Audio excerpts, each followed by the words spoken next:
Μια πιστή σύντροφος. Από τη μέρα που βλέπουμε το φως, ως την ημέρα του θανάτου μας. The Man Who Fed His Shadow, kind of an arty film.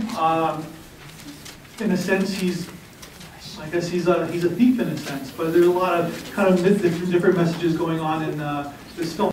So I could be off the mark here, but I kind of saw it as an allegory for a man who was possibly transgendered, and I thought that was a really beautiful analogy, like that his inside his shadow was something else, and it was never accepted, and that nobody quite got it, and he seemed to be this person walking a very counter path to society. All of his actions are stepping stones leading him farther and farther away from the norm, and yet he's happy at the end of the movie. Yeah. So I kind of like that. Yeah. I think that's exactly what the film's about, but not without being very obvious about it. And even if you didn't even catch that, you're still picking up on kind of different themes of the film.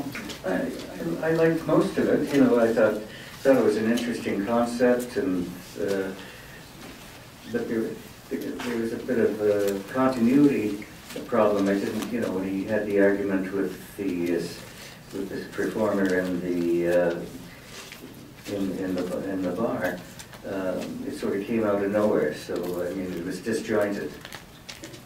The story was a bit disjointed, but like there were three stories going on, and they didn't prepare us for everything. But it was nicely done, and the singing was very, very inspiring.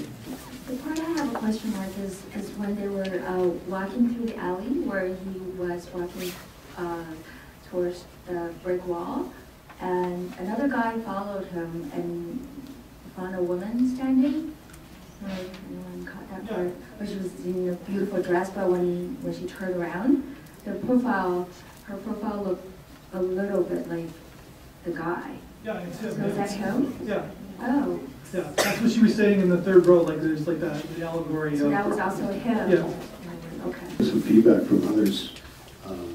Just the characters. There was him, there was the singer, and then there was the children. And I found that a little confusing with the daughter. I don't know if it was a daughter who he gave the earrings to, and if that was the mother that was singing. And I was a little confused. I just also, like, I hear what some people are sharing about feeling a bit confused about the storyline and how it all matches up.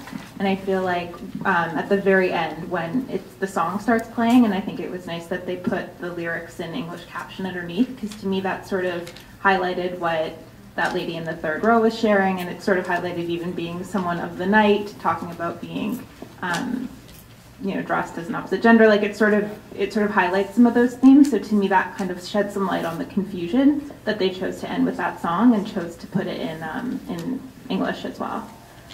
I also thought that it was interesting that they kept mentioning that would you like to feed my shadow?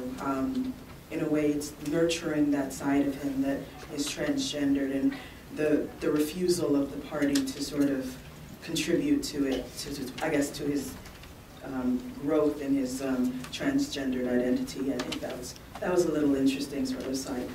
It's one of those films that you kind of need to watch again, because then if you kind of like understand thematically what they're doing, then you can watch it again there and see the kind of the pieces of the puzzle that are going into place. But at the same time, kind of a beautiful film to watch in a lot of ways, the way they kind of did the shadows too. You can also Google The Man Who Fed His Shadow and read the short story online. It's based on a pretty good short story as well.